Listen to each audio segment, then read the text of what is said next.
थोड़े पुत का थोड़े भाई का वादा जो पिंड वाले कहेंगे कि माइनिंग नहीं होनी चाहिए तो हरजोत बैंस बतौर MLA थोड़े नाल खड़ा होगा, माइनिंग नहीं होगी।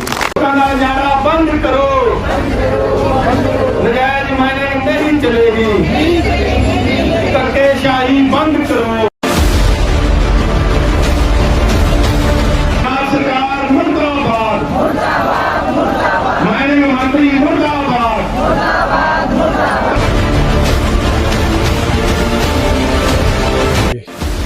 माइनिंग जो हो रही है वो माइनिंग डिपार्टमेंट भी कर रहे हैं, जिन्होंने जो अप्रोप्रिएट उन्होंने सारी परमिशन जो होगी उन्होंने मिली हैं।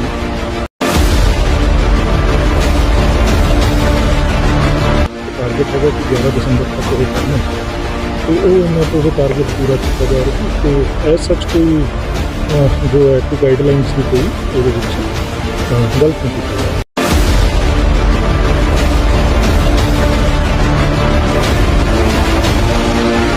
और रेगुलर इग्नोर कर रहे, कहते चलो ये छड्डो, ये चीज़ा नहीं होनी हैगी, कोई भी ना पहली ना पुरानियां, ये पॉलिसी सी है तो होनी है माइनिंग। सानू कोई रिस्पॉन्स भरोसेमंद नहीं तो माइनिंग चढ़नी बंद नहीं होनी। कई थोड़ी मीटिंग मंत्री साहब ने करा देंगे है, ये जो मंत्री साहब ही जो हल कर सकते होने तो करनी।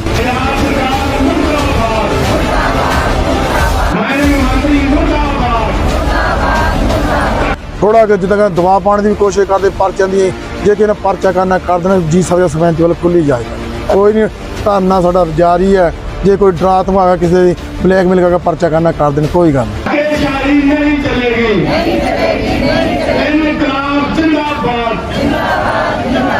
वो कहते जी भी 11 दिसंबर तक साढ़े कोल इत्थे दा टाइम है, तो उस हिसाब के नाल असीं शेड्यूल बनाया होया माइनिंग होनी है।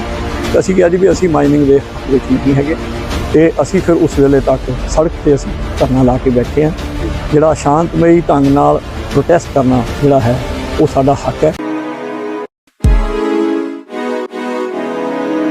नमस्कार, आप देख रहे हैं पंजाब टीवी प्राइम। माइनिंग के विरुद्ध नंगल के करीबी गांव भलाण में दूसरे दिन भी लोगों ने मुख्य मार्ग पर धरना लगा रखा। दूसरे दिन धरने में किसान जत्थेबंदियों, GOG और आसपास के गांव के लोगों ने समर्थन दिया। जहां एक तरफ प्रशासन माइनिंग बंद करने का नाम नहीं ले रहा, वहीं धरनाकारी भी धरने को मजबूती से आगे ले जाने में लगे हुए हैं। दिल्ली मोर्चे की तरह यहां पर पक्का मोर्चा लगाने के बाद स्थानीय लोगों ने लंगर लगा दिए हैं। जहां एक तरफ मोर्चा लगा हुआ है, वहीं दूसरी तरफ प्रशासन की ओर से रूपनगर से ADC साहिब को भेजकर मौके का जायजा लेने को कहा और स्वा नदी में पहुंचकर उन्होंने मीडिया से बात करते हुए कहा कि स्वा नदी में डीसिल्टिंग की जा रही है, जो कि बिल्कुल सही है और 11 तारीख तक इस प्रकार से ही चलती रहेगी। वहीं मीडिया के सवालों का बड़ी चतुराई से जवाब देते हुए उन्होंने माना कि 30 फीट के करीब डीसिल्टिंग हो चुकी है और जरूरत के मुताबिक 11 तारीख तक की जाएगी। वहीं प्रशासन के इस फैसले के बाद गांव के स्थानीय लोगों ने पक्का मोर्चा लगाकर सरकार के खिलाफ अपनी आवाज बुलंद कर दी है। आपको बता दें कि चुनाव से पहले इसी गांव में मौजूद माइनिंग मंत्री सरदार हरजोत सिंह बैंस ने अपने भाषण में कहा था कि गांव के लोगों की इजाजत के बिना उनके गांव का एक पत्थर भी उठाने नहीं दिया जाएगा।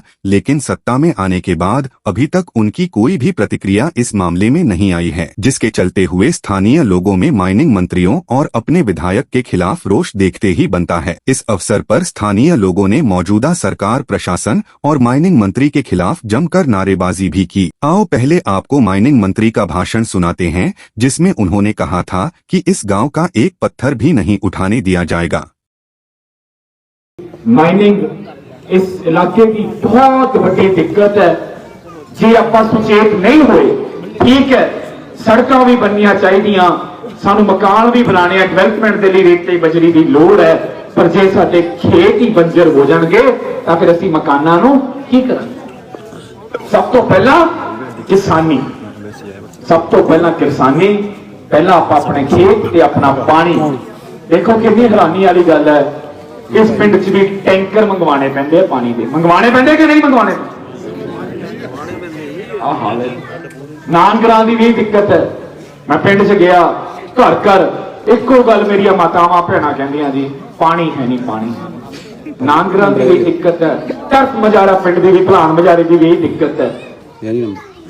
मैं झूठे वादे तां नहीं करूंगा थोड़े नाल, राणा कीती मैं नहीं कहूंगा थोड़े बोरां दे पैसे मैं दवा दूंगा, नहीं, पर मेरा एक गल दा वादा है थोड़े नाल, ਤੁਹਾਡੇ ਪੁੱਤ ਦਾ ਤੁਹਾਡੇ ਭਾਈ ਦਾ ਵਾਅਦਾ ਜੇ ਪਿੰਡ ਵਾਲੇ ਕਹਿਣਗੇ ਕਿ ਮਾਈਨਿੰਗ ਨਹੀਂ ਹੋਣੀ ਚਾਹੀਦੀ ਤਾਂ ਹਰਜੋਤ ਬੈਂਸ ਬਤੌਰ ਐਮਐਲਏ ਤੁਹਾਡੇ ਨਾਲ ਖੜਾ ਹੋਊਗਾ।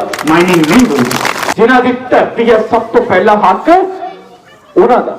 ਜੇ ਤੁਹਾਡਾ ਪਿੰਡ फैसला कर लवे कि माइनिंग नहीं होनी चाहिए तो नहीं होगी। नंगल के एक वार्ड में सड़क की समस्या के प्रति मौजूदा विधायक सोशल मीडिया पर अपनी प्रतिक्रिया तो दे सकते हैं, लेकिन माइनिंग के चलते लगाए हुए धरने और रोड जाम के चलते बीते 2 दिन से रोड पर खड़े वाहन चालकों की परेशानी का हल करने के लिए विधायक की तरफ से कहीं भी कोई भी प्रतिक्रिया नहीं दी गई है। वही अगर मीडिया लोगों की आवाज बुलंद करता है तो विधायक मीडिया के कार्य पर सवाल उठा देते हैं। मिली जानकारी के अनुसार हिमाचल चुनाव के चलते वह हिमाचल में व्यस्त हैं, जबकि पंजाब में उनकी प्रजा इस सर्दी के मौसम में सड़कों पर रात गुजारने को मजबूर हो चुकी है, जिसे सरकार की मंशा साफ पता चलती है कि उनको प्रजा से नहीं बल्कि माइनिंग से आने वाले रेवेन्यू से ज्यादा प्यार है। अब सरकार, प्रशासन और स्थानीय लोग आमने सामने हैं। स्थानीय लोगों द्वारा लगाया गया धरना अब किस ओर जाएगा यह तो आने वाला समय ही तय करेगा, परंतु स्थानीय लोग अब नई रणनीति के तहत नंगल से श्री आनंदपुर साहिब मुख्य मार्ग पर भी पक्का धरना लगाने की बात भी कर रहे हैं, जिसके बाद सारी जिम्मेदारी सरकार की होगी। नंगल से पंजाब टीवी प्राइम के लिए राकेश राणा की रिपोर्ट। ਸਾਡੀ ਜੋਨ ਸਵਾਨ ਦੀ ਮੀਟਿੰਗ ਹੋਈ ਪ੍ਰਸ਼ਾਸਨ ਨਾਲ, ਸਾਨੂੰ ਉਹਨੇ ਕੌਨਫੀਡੈਂਸ ਕੋਈ ਵਿਸ਼ਵਾਸ ਨਹੀਂ ਦਿੱਤਾ ਭਈ ਜੀ ਤੁਹਾਡੀ ਮਨਜ਼ੂਰੀ ਕਰਦੇ, ਮਨਜ਼ੂਰੀ ਤੇ ਦੱਸਿਆ ਕਰਦੇ 1 ਮਹੀਨੇ ਦੀ ਹੈ।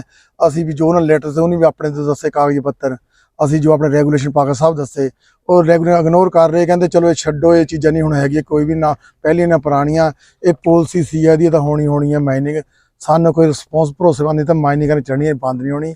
ਭਈ ਤੁਹਾਡੀ ਮੀਟਿੰਗ ਮੰਤਰੀ ਸਾਹਿਬ ਨਾਲ ਕਰਾ ਦਿੰਦੇ ਆ, ਇਹ ਜੇ ਮੰਤਰੀ ਸਾਹਿਬ ਹੀ ਜੋ ਹੱਲ ਕਰ ਸਕਦੇ ਹੁਣ ਇਹਦਾ ਕਹਿੰਦੇ, ਜਾਣੀ ਕਿ ਉਹਦਾ ਕਹਿਣ ਦਾ ਇਸ਼ਾਰਾ ਹੈ ਪ੍ਰਸ਼ਾਸਨ ਦਾ ਭਈ ਤੁਹਾਡੀ ਸਮੱਸਿਆ ਮੰਤਰੀ ਸਾਹਿਬ ਕਰ ਸਕਦੇ, ਜਾਣੀ ਕਿ ਸਾਰੇ ਦੇ ਹੱਥ ਖੜੇ ਆ, ਇਹ ਮੰਤਰੀ ਸਾਹਿਬ ਦੇ ਇਸ਼ਾਰੇ ਤੇ ਹੋਣਾ ਜੋ ਕੁਛ ਹੋਣਾ। ਪ੍ਰਸ਼ਾਸਨ ਨੇ ਕਿਹਾ ਵੀ ਡੀਸਿਟ ਜਿਹੜੀ ਹੈ ਪ੍ਰਸ਼ਾਸਨ ਨੇ ਕੱਟ ਕਰਨੀ ਹੀ ਹੈ, ਪਰ ਉਹਦੇ ਵਿੱਚ ਉਹਨਾਂ ਨੇ ਇਹ ਇੰਨਾ ਜ਼ਰੂਰ ਕਹਿਤਾ ਕਿ ਜਿਹੜਾ ਪਿੰਡ ਦੇ ਸਰਪੰਚ ਹੈ ਜਾਂ ਕੋਈ ਵੀ ਮੋਹਤਵਾਰ ਹੈਗਾ, ਜੇ ਆ ਕੇ ਜੇ ਪਰਚੀਆਂ ਕੋਈ ਚੈੱਕ ਕਰਨੀਆਂ ਤਾਂ ਉਹ ਆ ਕੇ ਕਰ ਲੈਣ, ਚੈੱਕ ਕਰ ਲੈਣ। ਹਾਂ ਇਹ ਕਿਹਾ ਪਰਚੀ ਨਾਲ ਅਸੀਂ ਜੀ ਪਰਚੀ ਕਾਹਨੂੰ ਚੈੱਕ ਕਰਨੀਆਂ, ਅਸੀਂ ਆਪਣੇ ਬਲੇਮ ਲਾਣਾ ਕੋਈ ਪਰਚੀ ਆਪਣੇ ਬੰਦੇ ਬਿਠਾ ਕੇ, ਕੱਲ ਨੂੰ ਤੇ ਉਹੀ ਗੱਲ ਆ ਕਿ ਮਾਈਨਿੰਗ ਹੋ ਰਹੀ ਆ, ਲੋਕੀ ਕਹਿਣਾ ਜਿੱਥੇ ਆਪਣੀ ਸਾਈਡ ਕੋਈ ਪਰਚੀ ਕੱਢਿਆ, ਅਸੀਂ ਸਾਨੂੰ ਇਦਾਂ ਦੀ ਕੋਈ ਚੀਜ਼ ਲੈਣੇ ਲਾਲਚ ਹੈ ਨਹੀਂ। ਬਾਕੀ ਥੋੜਾ ਕਿ ਜਿੱਦਾਂ ਦਬਾਅ ਪਾਉਣ ਦੀ ਵੀ ਕੋਸ਼ਿਸ਼ ਕਰਦੇ ਪਰਚਿਆਂ ਦੀ, ਜੇ ਕਿਸੇ ਨੇ ਪਰਚਾ ਕਰਨਾ ਕਰ ਦੇਣਾ ਜੀ, ਸਕਦਾ ਸਰਪੰਚ ਵੱਲ ਖੁੱਲੀ ਇਜਾਜ਼ਤ ਹੈ, ਕੋਈ ਨਹੀਂ, ਧਰਨਾ ਸਾਡਾ ਜਾਰੀ ਹੈ। ਜੇ ਕੋਈ ਡਰਾ ਧਮਕਾ ਕਿਸੇ ਦੀ ਬਲੈਕਮੇਲ ਕਰਕੇ ਪਰਚਾ ਕਰਨਾ ਕਰ ਦੇਣ, ਕੋਈ ਗੱਲ ਨਹੀਂ, ਉਹ ਕਰਾਂਗੇ ਜੀ। ਪ੍ਰਸ਼ਾਸਨ ਆਇਆ ਸੀ, ਗੱਲ ਹੈ ਜੀ, ADC ਸਾਹਿਬ ਸੀਗੇ, SDM ਸਾਹਿਬਾ ਸੀਗੀ, SPD ਸੀਗੇ, ਤੇ ਉਹਨਾਂ ਨੇ ਸਾਨੂੰ ਇਹ ਕਿਹਾ ਵੀ ਆਪਣਾ ਪੱਖ ਦੱਸਿਆ ਮਹਿਕਮੇ ਦਾ, ਅਸੀਂ ਉਹਨਾਂ ਨੂੰ ਆਪਣਾ ਪੱਖ ਦੱਸਿਆ, ਤੇ ਕਈ ਉਹ ਚਿੱਠੀਆਂ ਦੀਆਂ ਗੱਲਾਂ, ਕੋਈ ਟੈਕਨੀਕਲ ਗੱਲਾਂ ਉਹ ਕਰਦੇ ਸੀ, ਅਸੀਂ ਉਹਨਾਂ ਨੂੰ ਟੈਕਨੀਕਲ ਗੱਲਾਂ ਦੇ ਟੈਕਨੀਕਲ ਜਵਾਬ ਦੇ ਦਿੱਤੇ। ਨਾਲੇ ਅਸੀਂ ਤਾਂ ਇਹ ਕਿਹਾ ਜੀ ਵੀ ਜੇ ਕੋਈ ਹੋਰ ਕਾਰਵਾਈ ਵੀ ਮੰਨ ਲਓ ਸਾਨੂੰ ਤੁਸੀਂ ਕਹਿੰਦੇ ਹੋ ਕਿ ਅਸੀਂ ਲੀਗਲ ਫਲਾਨੀ ਕਾਰਵਾਈ ਕਰੀਏ, ਉੱਥੇ ਜਾਈਏ, ਉਹਦੇ ਲਈ ਜੇ ਸਾਡੀਆਂ ਚਿੱਠੀਆਂ ਦਾ ਮਹਿਕਮੇ ਨੇ ਅਸਰ ਨਹੀਂ ਕੀਤਾ ਤੇ ਫਿਰ ਸਾਨੂੰ ਇਹ ਟਾਈਮ ਦਿੱਤਾ ਜਾਵੇ, ਉਨੀ ਦੇਰ ਤੱਕ ਮਾਈਨਿੰਗ ਜਿਹੜੀ ਹੈ ਰੋਕੀ ਜਾਵੇ। ਤੇ ਜੇ ਤੁਸੀਂ ਕਹਿੰਦੇ ਜੀ ਅਸੀਂ ਮਾਈਨਿੰਗ ਨਹੀਂ ਰੋਕ ਸਕਦੇ, ਕੋਸ਼ਿਸ਼ ਕਰਾਂਗੇ ਕਿ ਤੁਹਾਡੀ ਉੱਪਰ ਪ੍ਰਸ਼ਾਸਨ ਦੇ ਵਿੱਚ ਕਿਸੇ ਵੱਡੇ ਅਧਿਕਾਰੀ ਨਾਲ ਜਾਂ ਮੰਤਰੀ ਜੀ ਨਾਲ ਗੱਲ ਹੋਵੇ ਤਾਂ ਜੀ ਸਾਨੂੰ ਕਿਸੇ ਨਾਲ ਗੱਲ ਕਰਨ ਨੂੰ ਕੋਈ ਆਬਜੈਕਸ਼ਨ ਨਹੀਂ ਹੈ, ਪਰ ਜਿਹੜੀ ਹੈ ਕਿ ਜਦ ਤੱਕ ਤੁਸੀਂ ਇਸ ਇਸ਼ੂ ਨੂੰ ਸੋਲਵ ਨਹੀਂ ਕਰਦੇ, ਇਹਦਾ ਹੱਲ ਨਹੀਂ ਕਰਦੇ, ਉਸ ਵੇਲੇ ਤੱਕ ਮਾਈਨਿੰਗ ਦਾ ਜਿਹੜੀ ਗਤੀਵਿਧੀ ਹੈ ਉਹ ਇੱਥੇ ਨਹੀਂ ਹੋਣੀ ਚਾਹੀਦੀ। ਉਹ ਕਹਿੰਦੇ ਜੀ ਵੀ 11 ਦਸੰਬਰ ਤੱਕ ਸਾਡੇ ਕੋਲ ਇੱਥੇ ਦਾ ਟਾਈਮ ਹੈ ਤੇ ਉਸ ਹਿਸਾਬ ਦੇ ਨਾਲ ਅਸੀਂ ਸ਼ਡਿਊਲ ਬਣਾਇਆ ਹੋਇਆ, ਮਾਈਨਿੰਗ ਹੋਣੀ ਹੈ। ਤੇ ਅਸੀਂ ਕਿਹਾ ਜੀ ਵੀ ਅਸੀਂ ਮਾਈਨਿੰਗ ਦੇ ਹੱਕ ਵਿੱਚ ਨਹੀਂ ਹੈਗੇ, ਤੇ ਅਸੀਂ ਫਿਰ ਉਸ ਵੇਲੇ ਤੱਕ ਸੜਕ ਤੇ ਅਸੀਂ ਧਰਨਾ ਲਾ ਕੇ ਬੈਠੇ ਹਾਂ। ਜਿਹੜਾ ਸ਼ਾਂਤਮਈ ਢੰਗ ਨਾਲ ਪ੍ਰੋਟੈਸਟ ਕਰਨਾ ਜਿਹੜਾ ਹੈ ਉਹ ਸਾਡਾ ਹੱਕ ਹੈ, ਤੇ ਉਹ ਜੇ ਤੁਸੀਂ ਸਾਨੂੰ ਖੋਹਣਾ ਹੈ, ਜੇ ਚੱਕਣਾ ਹੈ, ਜੇ ਤੁਸੀਂ ਸਾਨੂੰ ਗ੍ਰਿਫਤਾਰ ਕਰਨਾ ਕਰ ਲਓ, ਸਾਨੂੰ ਕੋਈ ਰੌਲਾ ਨਹੀਂ, ਅਸੀਂ ਉਹ ਗ੍ਰਿਫਤਾਰੀਆਂ ਦੇਵਾਂਗੇ। ਜੇ ਕੋਈ ਕੇਸ ਬਣਾਉਣਾ, ਜੇ ਕੱਲ੍ਹ ਨੂੰ ਬਣਾਉਣਾ, ਉਹ ਅੱਜ ਬਣਾਓ। ਉਹ ਇਸ ਆੜ ਦੇ ਵਿੱਚ ਸਾਡੇ ਪਰ ਕੋਈ ਦਬਾਅ ਪਾਉਣਾ, ਅਸੀਂ ਉਸ ਗੱਲ ਤੋਂ ਨਹੀਂ ਡਰਦੇ, ਤੁਸੀਂ ਜੋ ਕਰਨਾ ਉਹ ਕਰੋ, ਪਰ ਸ਼ਾਂਤਮਈ ਪ੍ਰੋਟੈਸਟ ਅਸੀਂ ਜ਼ਰੂਰ ਕਰਨਾ, ਔਰ ਇਹਦਾ ਸਾਨੂੰ ਤੁਸੀਂ ਕਹਿੰਦੇ ਅਸੀਂ ਤੁਹਾਨੂੰ ਛੇਤੀ ਜਵਾਬ ਦੇਵਾਂਗੇ। ਬਾਕੀ ਸਰਪੰਚ ਸਾਹਿਬ ਖੜੇ ਆ ਇੱਥੇ, ਇਹਨਾਂ ਨੂੰ ਪੁੱਛ ਲਓ, ਇਹੀ ਗੱਲ ਅਸੀਂ ਸਾਰੇ ਸੀਗੇ, ਉਹਨਾਂ ਨੇ ਕਹੀ ਹੈ। ਤੁਸੀਂ ਕੁਝ ਹੋਰ ਕਹਿਣਾ ਤਾਂ ਦੱਸੋ ਇਹਨਾਂ ਨੂੰ। ਇਹ ਜੀ ਨੰਗਲ ਬਲਾਕ ਦੇ ਵਿੱਚ ਭਲਾਣ ਪਿੰਡ ਹੈ, ਜਿਸ ਦੇ ਵਿੱਚ ਕਾਫੀ 3-4 ਦਿਨਾਂ ਤੋਂ ਇੱਥੇ ਦੇ ਪੰਚਾਇਤ ਮੈਂਬਰ ਸਾਹਿਬਾਨ ਤੇ ਕੁਝ ਪਿੰਡ ਵਾਸੀ ਧਰਨੇ ਤੇ ਬੈਠੇ ਸੀਗੇ ਕਿ ਇੱਥੇ ਦੀ ਜਿਹੜੀ ਹੈਗੀ ਹੈ ਪੰਚਾਇਤੀ ਜ਼ਮੀਨ ਤੇ ਕੋਈ ਮਾਈਨਿੰਗ ਵਗੈਰਾ ਹੋ ਰਹੀ ਹੈ, ਤੇ ਉਹਨਾਂ ਦੀ ਸ਼ਿਕਾਇਤ ਇਹਨਾਂ ਨੇ ਉੱਤੇ ਮਾਨਯੋਗ ਡਿਪਟੀ ਕਮਿਸ਼ਨਰ ਰੂਪਨਗਰ ਜੀ ਨੂੰ ਦਿੱਤੀ ਸੀ। ਉਹਨਾਂ ਦੇ ਹੁਕਮਾਂ ਸਦਕਾ ਮੈਂ SDM ਨੰਗਲ ਤੇ ਐਸਪੀ ਹੈੱਡਕੁਆਟਰ ਸਾਹਿਬ, ਅਸੀਂ ਮੌਕੇ ਤੇ ਆਈ ਸੀ। ਮਾਈਨਿੰਗ ਡਿਪਾਰਟਮੈਂਟ ਤੋਂ ਡਾਕੂਮੈਂਟ ਚੈੱਕ ਕੀਤੇ ਗਏ ਤੇ ਮਾਈਨਿੰਗ ਜੋ ਹੋ ਰਹੀ ਹੈ ਉਹ ਮਾਈਨਿੰਗ ਡਿਪਾਰਟਮੈਂਟ ਹੀ ਕਰ ਰਿਹਾ, ਜਿਨ੍ਹਾਂ ਨੂੰ ਜਿਹੜੇ ਅਪਰੋਪਰੀਏਟ ਉਹਨਾਂ ਦੇ ਸਾਰੇ ਪਰਮਿਸ਼ਨ ਜਿਹੜੀਆਂ ਹੈਗੀਆਂ ਨੇ ਉਹ ਮਿਲੀਆਂ ਹੋਈਆਂ ਨੇ। ਸੀਆ ਤੋਂ ਪਰਮਿਸ਼ਨ ਮਿਲੀ ਹੋਈ ਹੈ, ਚੀਫ ਇੰਜੀਨੀਅਰ ਸਾਹਿਬ ਤੋਂ ਐਸਟੀਮੇਟ ਪਾਸ ਕੀਤੇ ਹੋਏ ਨੇ, ਤੇ ਜਿੰਨਾ ਇਹਨਾਂ ਨੇ ਮਲਬਾ ਕੱਢਣਾ ਸੀਗਾ ਤਾਂ ਉਹਦਾ ਇੱਕ ਟਾਰਗੇਟ ਹੈਗਾ ਕਿ 11 ਦਸੰਬਰ ਤੱਕ ਉਹ ਕਰਨਾ ਹੈ, ਤੇ ਉਹ ਇਹਨਾਂ ਤੋਂ ਉਹ ਟਾਰਗੇਟ ਪੂਰਾ ਕੀਤਾ ਜਾ ਰਿਹਾ ਹੈ। ਤੇ ਐਸ ਸੱਚ ਕੋਈ ਜੋ ਹੈ ਕਿ ਗਾਈਡਲਾਈਨਸ ਦੀ ਕੋਈ ਇਹਦੇ ਵਿੱਚ ਗਲਤ ਨਹੀਂ ਕੀਤਾ ਜਾ ਰਿਹਾ ਜੀ। ਸਰ ਕਿਆ ਕਾਰਨ ਹੈ ਵੀ ਕਿ ਪ੍ਰਸ਼ਾਸਨ ਜਿਹੜਾ ਪਿੰਡ ਵਾਸੀਆਂ ਨੂੰ ਸਮਝਾ ਨਹੀਂ ਸਕਿਆ ਸਾਰੀ ਗੱਲ? ਪਿੰਡ ਵਾਸੀਆਂ ਦਾ ਜੀ ਬੇਸਿਕਲੀ ਹੈਗਾ ਕਿ ਇਹ ਪੰਚਾਇਤ ਦੀ ਜ਼ਮੀਨ ਹੈ, ਮਾਈਨਿੰਗ ਹੋ ਰਹੀ ਹੈ। ਇਹਨਾਂ ਨੂੰ ਇਹ ਵੀ ਅਸੀਂ ਆਫਰ ਕੀਤਾ ਕਿ ਤੁਸੀਂ ਐਜ਼ ਕਮੇਟੀ ਜੇ ਤੁਸੀਂ ਬਣਾਉਣਾ ਚਾਹੋ ਤਾਂ ਤੁਸੀਂ ਡਿਪਾਰਟਮੈਂਟ ਦੇ ਨਾਲ ਬੈਠ ਕੇ ਇੱਥੇ ਦੇਖਣਾ ਚਾਹੋ ਕਿ ਕੀ ਹੋ ਰਿਹਾ, ਕਿਉਂਕਿ ਹੈ ਤਾਂ ਅਲਟੀਮੇਟਲੀ ਪੰਚਾਇਤ ਦੀ ਜ਼ਮੀਨ ਹੈ। ਸਾਨੂੰ ਵੀ ਇਹ ਹੈ ਕਿ ਮਾਈਨਿੰਗ ਡਿਪਾਰਟਮੈਂਟ ਜਿਹੜਾ ਹੈ ਉਹ ਕੰਮ ਕਰ ਰਿਹਾ ਤੇ ਪੰਚਾਇਤ ਵਾਲੇ ਇਹਨੂੰ ਪੀਸਫੁਲੀ ਜਿਹੜਾ ਹੈਗਾ ਆਪਣੀ ਮਾਈਨਿੰਗ ਕਰਨ। ਤੇ ਅਸੀਂ ਇਹਨਾਂ ਨੂੰ ਇਹ ਦਿੱਤਾ ਵੀ 2 ਪਿੰਡਾਂ ਦੇ ਇੱਥੇ ਸਰਪੰਚ ਹੈਗੇ ਨੇ ਕਿ ਤੁਸੀਂ ਤੇ ਹੋਰ ਜੋ 2-3 ਆਪਣੇ ਜਿਹੜੇ ਮੋਤਬਰ ਬੰਦੇ ਨੇ ਉਹਨਾਂ ਨਾਲ ਅਸੀਂ ਕਮੇਟੀ ਗਠਿਤ ਕਰ ਦਿੰਦੇ ਹਾਂ। ਜੋ ਰੋਜ਼ ਦਾ ਰੋਜ਼ ਇੱਥੇ ਮਲਬਾ ਨਿਕਲਦਾ ਜੀ, ਜੋ ਰੋਜ਼ ਦਾ ਰੋਜ਼ ਇੱਥੇ ਬੋਲਡਰ ਸਟੋਨ ਅਸੀਂ ਕੱਢਦੇ ਹਾਂ, ਕਿ ਉਹਨਾਂ ਨਾਲ ਤੁਸੀਂ ਬੈਠ ਕੇ ਜੋ ਪਰਚੀਆਂ ਆਉਂਦੀਆਂ ਨੇ ਉਹ ਚੈੱਕ ਕਰ ਲਓ, ਜਿਵੇਂ ਤਸੱਲੀ ਹੁੰਦੀ ਉਹ ਕਰ ਲਓ। ਪਰ ਪੰਚਾਇਤ ਵਾਸੀ ਕਿਸੇ ਗੱਲ ਤੇ ਹਜੇ ਸੰਤੁਸ਼ਟ ਨਹੀਂ ਹਨ, ਤੇ ਬਟ ਅਸੀਂ ਟਰਾਈ ਕਰ ਰਹੇ ਹਾਂ ਜੀ। ਅਸੀਂ ਆਪਣੇ ਵੱਲੋਂ ਸਾਰਾ ਉਹਨਾਂ ਨੂੰ ਦੱਸ ਵੀ ਦਿੱਤਾ, ਪਰਮਿਸ਼ਨਾਂ ਵੀ ਦਿਖਾਤੀਆਂ ਨੇ। ਇਹ ਵੀ ਕਹਿਤਾ ਕਿ ਜੇ ਤੁਹਾਨੂੰ ਕੋਈ ਪ੍ਰੋਬਲਮ ਹੈਗੀ ਹੈ, ਸੀਆ ਤੱਕ ਜਾਣਾ ਹੈ, ਕਿਤੇ ਹੋਰ ਜਾਣਾ, ਤੁਸੀਂ ਆਪਣੀ ਲੀਗਲ ਰੈਮੇਡੀ ਜਿਹੜੀ ਹੈਗੀ ਆ ਉਹ ਅਵੇਲ ਕਰ ਸਕਦੇ ਹੋ। ਧਰਨੇ ਦਾ ਕੀ ਬਣੇਗਾ ਸਰ? ਹੁਣ ਧਰਨਾ ਦਾ ਐਜ਼ ਇਟ ਇਜ਼ ਪਬਲਿਕ ਪਰੇਸ਼ਾਨ ਹੋ ਦੇਖੋ, ਸਾਨੂੰ ਆਪ ਬਹੁਤ ਦੁੱਖ ਹੈ ਜੀ, ਸਾਡੇ ਆਪਦੇ ਜਿਹੜੇ ਹੈਗੇ ਨੇ ਇਲਾਕਾ ਨਿਵਾਸੀ ਨੇ, ਪਰ ਐਵੇਂ ਹੈ ਵੀ ਹਰ ਚੀਜ਼ ਦੇ ਵਿੱਚ ਇੱਕ ਪ੍ਰੋਸੀਜਰ ਹੁੰਦਾ ਹੈ। ਡਿਪਾਰਟਮੈਂਟ ਵੱਲੋਂ ਸਾਰਾ ਪ੍ਰੋਸੀਜਰ ਜਿਹੜਾ ਹੈਗਾ ਉਹ ਸਹੀ ਅਪਣਾਇਆ ਜਾ ਰਿਹਾ। ਅਸੀਂ ਇਹਨਾਂ ਨੂੰ ਕਈ ਵਾਰ ਇਹਨਾਂ ਨੂੰ ਰੂਲਸ ਦਾ ਨਹੀਂ ਪਤਾ ਹੁੰਦਾ, ਅੱਜ ਖੜ ਕੇ ਬਹੁਤ ਇਹਨਾਂ ਨੂੰ ਤਸੱਲੀ ਸਹਿਤ ਘੰਟਾ ਇਹਨਾਂ ਨਾਲ ਗੱਲ ਕੀਤੀ ਹੈ। ਇਹਨਾਂ ਨੂੰ ਇਹ ਵੀ ਆਫਰ ਕੀਤਾ ਵੀ ਤੁਸੀਂ ਜੇ ਕੋਈ ਹੋਰ ਚੀਜ਼ ਚੈੱਕ ਕਰਨੀ ਹੈ, ਕਾਗਜ਼ ਪੱਤਰ ਚਾਹੀਦੇ ਨੇ, ਐਕਸ਼ਨ ਸਾਹਿਬ ਦੀ ਡਿਊਟੀ ਲਗਾ ਦਿੱਤੀ ਗਈ ਹੈ ਕਿ ਐਕਸ਼ਨ ਸਾਹਿਬ ਉਹਨਾਂ ਨੂੰ ਉਹ ਕਾਗਜ਼ ਪ੍ਰੋਵਾਈਡ ਕਰ ਦੇਣਗੇ। ਉਦੋਂ ਬਾਅਦ ਵੀ ਇਹਨਾਂ ਨੂੰ ਕਿਹਾ ਗਿਆ ਵੀ ਜੋ ਤੁਹਾਨੂੰ ਹੋਰ ਕਿਸੇ ਚੀਜ਼ ਦੀ ਗੱਲ ਹੈ, ਜਿੱਥੋਂ ਵੀ ਡਿਪਾਰਟਮੈਂਟਸ ਤੋਂ NOC ਆਈਆਂ ਨੇ ਤੁਸੀਂ ਉਹ ਵੀ ਚੈੱਕ ਕਰ ਸਕਦੇ ਹੋ। ਤੇ ਇਹਨਾਂ ਨੂੰ ਮਨਾਇਆ ਜਾ ਰਿਹਾ ਜੀ, ਸਾਡਾ ਆਪਦੇ ਬੰਦੇ ਹੈਗੇ ਨੇ, ਸਾਨੂੰ ਅੱਛਾ ਨਹੀਂ ਲੱਗਦਾ ਕਿ ਧਰਨੇ ਤੇ, ਬਟ ਅਸੀਂ ਦੁਬਾਰਾ ਇਹਨਾਂ ਨਾਲ ਰਾਬਤਾ ਕਾਇਮ ਕਰਾਂਗੇ ਜੀ। ਸਰ ਹਮੇਸ਼ਾ ਹੀ ਜਿਹੜੇ ਪਬਲਿਕ ਹੈ, ਲੋਕਲ ਹੈ, ਉਹਨਾਂ ਦੇ ਮਨ 'ਚ ਹੁੰਦਾ ਹੈ ਕਿ ਉਹਨਾਂ ਨੂੰ ਇਹੀ ਨਹੀਂ ਪਤਾ ਡੈਫੀਨੇਸ਼ਨ ਕੀ ਹੈ ਜੀ ਮਾਈਨਿੰਗ ਦੀ, ਕਿੰਨੇ ਫੁੱਟ ਤੱਕ ਕੀਤੀ ਜਾ ਸਕਦੀ ਹੈ ਜੀ, ਤੇ ਇੱਥੇ ਕਿੰਨੇ ਫੁੱਟ ਤੁਸੀਂ ਦੇਖੀ ਹੈ ਜੀ ਹੋ ਰਹੀ ਹੈ। ਬੇਸਿਕਲੀ ਕੀ ਹੈ ਕਿ ਇਹ ਮਾਈਨਿੰਗ ਤੇ ਡੀਸਿਲਟਿੰਗ ਆਫ ਰਿਵਰ ਜੋ ਸਮਝਣ ਦੀ ਇਹ ਦੋਨਾਂ 'ਚ ਲੋੜ ਹੈ। ਇੱਕ ਤਾਂ ਹੁੰਦੀ ਰੇਤਾ ਮਾਈਨਿੰਗ, ਇਹ ਹੈਗੀ ਹੈ ਡੀਸਿਲਟਿੰਗ ਆਫ ਰਿਵਰ। ਜਿਹੜੀ ਵੀ ਆਪਣੇ ਇਹ ਜਿਹੜੀ ਰਿਵਰ ਬੈੱਡ ਹੈਗਾ, ਇਹਦੇ ਵਿੱਚ ਜਦੋਂ ਮਲਬਾ ਇਕੱਠਾ ਹੋ ਜਾਂਦਾ ਤਾਂ ਕੱਲ ਕੋਈ ਬਰਸਾਤੀ ਪਾਣੀ ਦੇ ਵਿੱਚ ਮੌਨਸੂਨ ਤੋਂ ਪਹਿਲਾਂ ਇਹ ਖਤਮ ਕਰਨਾ ਹੁੰਦਾ। ਬਰਸਾਤੀ ਪਾਣੀ ਜਦੋਂ ਇਹਦੇ ਵਿੱਚ ਆਉਂਦਾ ਤਾਂ ਮਲਬਾ ਇਕੱਠਾ ਹੋਇਆ ਹੁੰਦਾ ਤਾਂ ਨੇੜਲੇ ਪਿੰਡਾਂ ਦੇ ਵਿੱਚ ਫਲੱਡ ਦਾ ਜਿਹੜਾ ਹੈਗਾ ਉਹ ਖਤਰਾ ਬਣਿਆ ਰਹਿੰਦਾ। ਇਸ ਕਰਕੇ ਸਰਕਾਰ ਵੱਲੋਂ ਇਹ ਮੌਕੇ ਤੇ ਜੋ ਸਿਲਟਿੰਗ ਹੁੰਦੀ ਹੈ ਉਹਨੂੰ ਡੀਸਿਲਟ ਕੀਤਾ ਜਾਂਦਾ। ਉਸ ਦੇ ਵਿੱਚ ਕਿਸੇ ਵੀ NOC ਦੀ ਪੰਚਾਇਤ ਤੋਂ ਐਸਾ ਲੋੜ ਨਹੀਂ, ਕਿਉਂਕਿ ਜਿਹੜਾ ਡਿਜ਼ਾਸਟਰ ਮੈਨੇਜਮੈਂਟ ਹੈ, ਕੋਈ ਕੱਲ ਫਲੱਡ ਆ ਜੇ ਤਾਂ ਉਹ ਸਰਕਾਰ ਦੀ ਖੁਦ ਦੀ ਜ਼ਿੰਮੇਵਾਰੀ ਹੈ।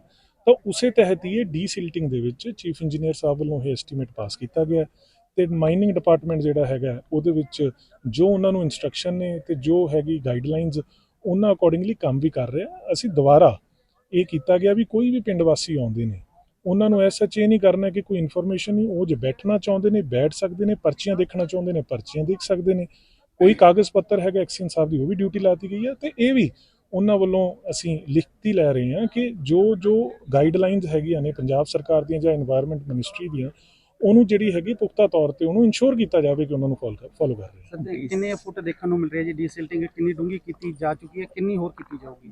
ਇਹਦੇ ਵਿੱਚ ਕੀ ਹੁੰਦਾ ਨਾ, ਕ੍ਰਾਸ ਸੈਕਸ਼ਨ ਦੇਖਿਆ ਜਾਂਦਾ, ਅੱਡ-ਅੱਡ ਥਾਂ ਤੇ ਹੁੰਦਾ, ਕਈ ਥਾਂ ਤੇ 30 ਫੁੱਟ ਹੁੰਦਾ, ਕਈ ਥਾਂ ਤੇ 25 ਫੁੱਟ ਹੁੰਦਾ। ਟੋਟਲ ਜਿਹੜਾ ਕ੍ਰਾਸ ਸੈਕਸ਼ਨ ਦਾ ਮਲਬਾ ਹੈਗਾ ਉਹ ਇਹਨਾਂ ਨੇ 3,76,000 ਟੂ ਬੀ ਪ੍ਰੋਸਾਈਜ਼ 3,76,000 MT ਚੱਕਣਾ ਹੈਗਾ। ਹਜੇ ਤੱਕ ਮੈਨੂੰ ਜੋ ਇਨਫੋਰਮੇਸ਼ਨ ਮਿਲੀ ਹੈ ਕਿ ਕੁਝ ਇਹਨਾਂ ਨੇ 2 ਲੱਖ ਦੇ ਕਰੀਬ ਚੱਕ ਲਿਆ ਹੈਗਾ ਤੇ ਅਗਲੇ 20-25 ਦਿਨਾਂ ਦੇ ਵਿੱਚ ਹੋਰ ਚੱਕਣਾ ਹੈ, ਤਾਂ ਕਿ ਅੱਗੇ ਜੋ ਫਲੱਡ ਸੀਜ਼ਨ ਦੌਰਾਨ ਇੱਥੇ ਕਦੇ ਕੋਈ ਫਲੱਡ ਦਾ ਖਤਰਾ ਨਾ ਆਵੇ। ਜਿਵੇਂ ਸਥਾਨਕ ਵਸਨੀਕਾਂ ਉਹਨਾਂ ਨੇ ਦੱਸਿਆ ਕਿ 1.25 ਲੱਖ ਕਿਊਸਿਕ ਪਾਣੀ ਆ ਚੁੱਕਿਆ ਹੈ, ਕੋਈ ਨੁਕਸਾਨ ਨਹੀਂ ਹੋਇਆ, ਚਾਹੇ ਇੰਨਾ ਪਾਣੀ ਹੋਰ ਆ ਜਾਂਦਾ ਫਿਰ ਵੀ ਕੁਝ ਨਹੀਂ ਸੀਗਾ। ਫਿਰ ਸਰਕਾਰ ਨੂੰ ਕਿਵੇਂ ਪਤਾ ਲੱਗਿਆ ਜੀ ਕਿਤੇ ਡੀਸਿਲਟਿੰਗ ਦੀ ਲੋੜ ਹੈ ਜੀ?